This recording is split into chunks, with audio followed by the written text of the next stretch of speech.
अस्सलामुअलैकुम, welcome back to my YouTube channel. मैं उम्मीद करती हूँ आप ठीक होंगे। यहाँ पर जी आज हम बनाएंगे स्पेशल चिकन ब्रेड पॉकेट की रेसिपी। बिस्मिल्लाहिर्रहमानिर्रहीम। और रेसिपी को करते हैं स्टार्ट। सबसे पहले इसकी फिलिंग हम रेडी कर लेंगे। और चूल्हे को मैंने कर लिया ऑन। पैन को हमने रख दिया चूल्हे के ऊपर। और यहाँ पर जी 1 चम्मच तकरीबन मैंने लिया है ऑयल का। और अब जी यहाँ पर ऑयल को हम करेंगे थोड़ा सा गर्म। और इसके अंदर अब हम डालेंगे सबसे पहले लहसुन। और लहसुन के तकरीबन 2 जवे हम लेंगे। और इसको इस तरीके से मैंने कट कर लिया है। तो आप चाहें तो इसको पीस लें या इस तरीके से कट कर लें, वो आपकी अपनी मर्ज़ी है। यहाँ पर थोड़ा सा इसको सोते करेंगे लहसुन को।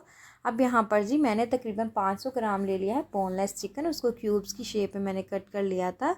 अब इसको थोड़ा सा हम पकाएंगे, इसका कलर चेंज होने तक इसकी अच्छे से भुनाई करेंगे, ताकि इसके अंदर कोई भी जो स्मेल है ना वो ना रहे। तो अब यहाँ पर ये देखिए, इसको मैं मिक्स कर रही हूँ। याद रखिएगा लहसुन को आपने बहुत ज़्यादा नहीं पकाना। अगर आप उसको बहुत ज़्यादा पका लेंगे ना, तो फिर वो जब आप इसमें चिकन डाल के इसकी पकाई करेंगे तो वो जल जाएगा। इसलिए आपने उसको सोते करके फ़ौरी आपने चिकन ऐड कर देना। अब यहाँ पर देखें, चिकन ने अपना पानी छोड़कर जो है ना वो ड्राई भी हो चुका है। अब यहाँ पर स्पाइसेस डाल देंगे। 1 चम्मच का तीसरा हिस्सा नमक डाला है, 1 चम्मच का 5वां हिस्सा डाला है कुटी हुई लाल मिर्ची का। अब यहाँ पर 1 चम्मच का तीसरा हिस्सा डाल दिया सूखे धनिए के पाउडर का। पाउडर की फॉर्म में आप डालिएगा। और यहाँ पर जो 1 चम्मच का 5वां हिस्सा डाल दिया कुटी हुई काली मिर्ची का। तो आपने अपने टेस्ट के अकॉर्डिंग डालनी है मिर्ची। और यहाँ पर 1 चम्मच का तकरीबन 6वां हिस्सा लिया मैंने गरम मसाले का। गरम मसाले के साथ बहुत अच्छा टेस्ट आता है, तो गरम मसाला आप ज़रूर ऐड कीजिएगा।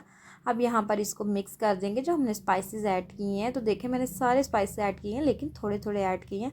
तो याद रखिएगा, थोड़े थोड़े ऐड करने से ही ज़्यादा एक क्वांटिटी बन जाती है स्पाइसेस की।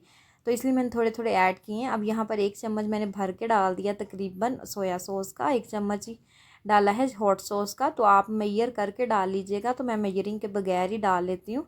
तो तकरीबन 1 चम्मच ही बनता है। अब यहाँ पर जूलियन कट मैंने लिया है प्याज और टमाटर। 1 अदद टमाटर लिया था और 1 अदद ही प्याज लिया था। उसको इस तरीके से मैंने कट कर लिया था। और टमाटर के अंदर जो बीज होते हैं ना, वो मैंने निकाल लिए थे। अब इसको मिक्स करेंगे। और हमने प्याज और टमाटर को बिल्कुल भी गलाना नहीं है, थोड़ा सा इसको सोते करना है ताकि इसका क्रंच बाकी रहे। और यहाँ पर जी तकरीबन आधा चम्मच मैंने डाली है पिज़्ज़ा सॉस का। और इसको लाजमी ऐड कीजिएगा, बहुत अच्छा टेस्ट आता है। अब यहाँ पर तकरीबन मैंने 4 चम्मच इसके अंदर डाली है मायोनीज़। और मायोनीज़ डाल दिया। अब मिक्स करेंगे इसको अच्छे तरीके से। तो आप मायोनीज़ लाजमी ऐड कीजिएगा, हर चीज़ का एक अपना टेस्ट होता है। अब यहाँ पर सारी चीज़ें डाल के मिक्स कर दी। अब यहाँ पर मैं डालूँगी टमाटो केचप। और टमाटो केचप ही आपने डालनी है, चिली गार्लिक केचप नहीं डालनी, क्योंकि ऑलरेडी हम बहुत से स्पाइसेस ऐड कर चुके हैं, बहुत सी मिर्ची हमने ऐड कर ली है। यहाँ पर मिक्सचर बन के तैयार हो गया था। अब हम सॉस रेडी कर लेंगे। यहाँ पर मैंने 1 कप ले लिया है मायोनीज़।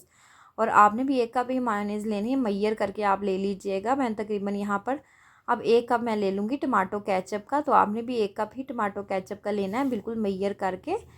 तो मैंने तो अपने मतलब हिसाब के मुताबिक डाले, तो आप मैयर कर लीजिएगा। मैयर करके ना एक चीज़ परफेक्ट बन जाती है। तो मैंने अब इसके अंदर डाल दी टमाटो केचप। और अब यहाँ पर आधा मैं नींबू निचोड़ दूँगी। नींबू के साथ बहुत ही अच्छा टेस्ट आएगा। थोड़ा सा ना सॉस खट्टी बन जाएगी, तो उसके साथ अच्छा टेस्ट आता है। यहाँ पर टमाटो केचप डाली है, इसलिए मैं इसके अंदर थोड़ा सा ना दड़ा मिर्ची डाल रही हूँ। उसके साथ बहुत अच्छा टेस्ट, थोड़ा सा स्पाइस हो जाएगा। अब विस्क की मदद से हम इसको अच्छे से कर देंगे मिक्स। और ये देखें, हमारी सॉस माशाल्लाह से बनकर हो गई है रेडी। और ये बहुत ही अच्छी सॉस बनकर तैयार हुई थी। अब यहाँ पर जी हमने जो फिल जिसके अंदर करना है ना, जो मेन हमारा पार्ट है वो हम करेंगे। अब यहाँ पर इसको किनारों से हम कर लेंगे कट। हमारा मिक्सचर भी तैयार हो गया जो हमने इस ब्रेड के अंदर फिल करना है। और हमारी सॉस भी तैयार होगी जो हमने लगानी है। और यहाँ पर हम साइड से किनारे जो हैं इसके अच्छे से काट देंगे। तो आपने सारे किनारे इसके काट देने। रेसिपी को स्टेप बाय स्टेप देखा करें, स्टेप बाय स्टेप देखेंगे तो रेसिपी बिल्कुल परफेक्ट बनकर तैयार होगी। तो कोई भी पार्ट मिस ना किया करें, पूरी रेसिपी को हमेशा देखा करें। अगर पूरी रेसिपी देखेंगे तो रेसिपी बिल्कुल सही बनकर तैयार होगी। तो स्किप करेंगे तो कोई ना कोई चीज़ जो है ना वो ख़राबी में आ जाएगी। तो इसलिए आप पूरी रेसिपी देखा करें। अब यहाँ पर जी ब्रेड के मैंने साइड्स जो है काट दी। अब बेलन की मदद से इसको अच्छे से बेलना आपने। और बिल्कुल इस तरीके से आपने बेलना है कि ब्रेड्स जो दोनों आपस में जुड़ जाएं और बिल्कुल फ्लैट हो जाए। और आपको इस तरीके से लगे कि जैसे ये एक ही ब्रेड है। तो इसलिए आपने अच्छे से इसको बेल लेना, जिस तरीके से मैं इसको बेल रही हूँ। सारी साइडों से अंदर से आपने बिल्कुल फ्लैट कर देना है ब्रेड को। और ये देखिए, इस तरीके से आपने इसको बेल लेना है। और दोबारा भी मैं इसको बेल रही हूँ ताकि ये बिल्कुल जब हम इसको ऑयल में डालें तो बिल्कुल ये राइस होकर बाहर निकले। अब यहाँ पर ये देखें बिल्कुल फ्लैट होगी। अब यहाँ पर आप ग्लास ले लें ग्लास की या कोई और गोल चीज़ ले लें। यहाँ पर ग्लास की मदद से देखें, इसको ग्लास को थोड़ा सा हम अंदर की तरफ दबाएंगे।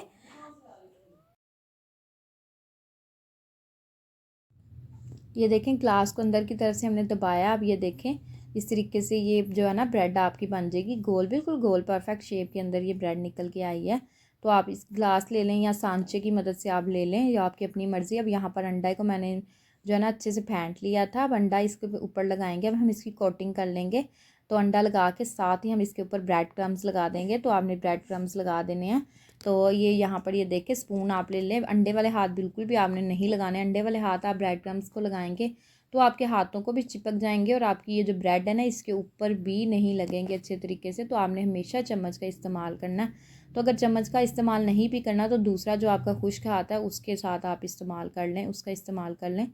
यहाँ पर ये देखें मेरा जो दूसरा खुश्क हाथ है ना उसके साथ मैं इसको प्रेस कर रही हूँ ताकि इसके अंदर ज़्यादा से ज़्यादा क्रम्स लग जाएँ और अच्छे से इनकी कोटिंग हो जाए। अब यहाँ पर ये देखें जिस तरीके से मैं क्रम्स लगा रही हूँ आपने ऐसे क्रम्स लगाने हैं और इस तरीके से सारी अपनी ब्रेड्स को अंडा और क्रम्स लगा लेने।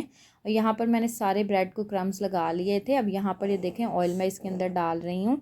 तो क्योंकि हमने जो ब्रेड को क्रम्स लगाए हैं उसको हम फ्राई करेंगे, तो फ्राई करके उसके बाद हम जो है ना उसकी फिलिंग करेंगे। अब ये देखें 1 बाय 1 करके मैं इसके अंदर ये डाल दूँगी।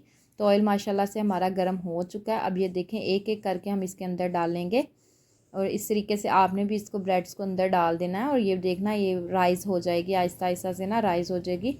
अगर कोई ब्रेड आपकी नहीं भी राइज़ होती तो आप टेंशन ना लीजिएगा, आप उसको दरमियान से कट कीजिएगा और अंदर की तरफ जब आपको ब्रेड नज़र आएगी और ब्रेड के अंदर भी कट लगा कर तो आप उसको खोल सकते हैं, वो इसका कोई इशू नहीं है।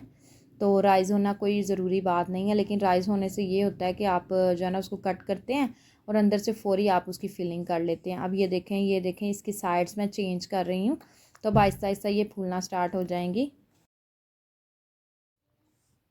अब ये देखें यहाँ पर ये फूलना शुरू हो चुकी हैं तो आहिस्ता आहिस्ता ये फूलेंगी।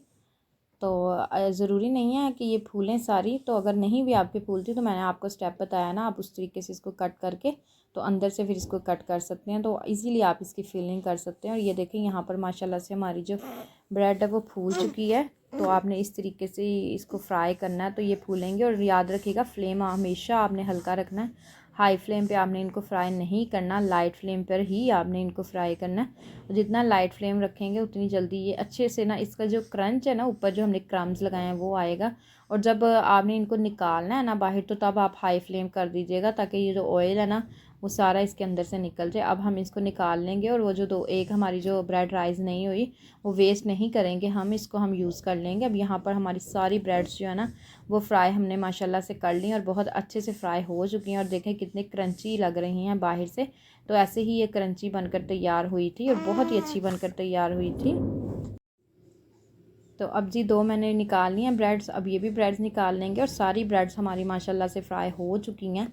तो अब इनको निकाल लेंगे। अब यहाँ पर देखें हम इनकी फिलिंग करके मैं आपको दिखाऊंगी। और ये देखें हमारी ब्रेड, अब इसको हम कट करेंगे और आपको छुरी की मदद से कोई तेज़ सी छुरी ले लीजिएगा जिसके साथ आसानी से ये कट हो जाए।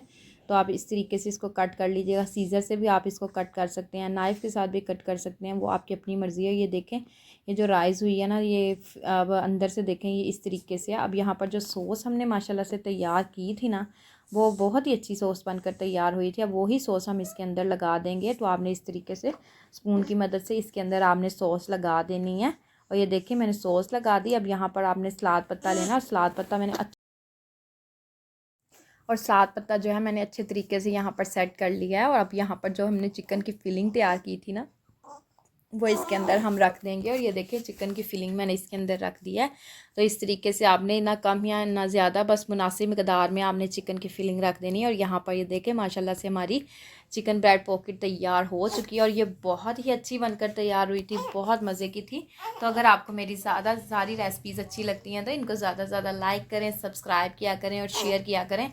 और दुआओं में हमेशा याद रखा करें क्योंकि किसी की भी दुआ हम अगर कोई हमारे लिए दुआ करता है तो वो कबूल हो सकती है, हम किसी के लिए दुआ करते हैं तो वो भी कबूल हो सकती है। तो इसलिए हमेशा आप हमें दुआओं में याद रखा करें। ओके जी, अल्लाह हाफिज़।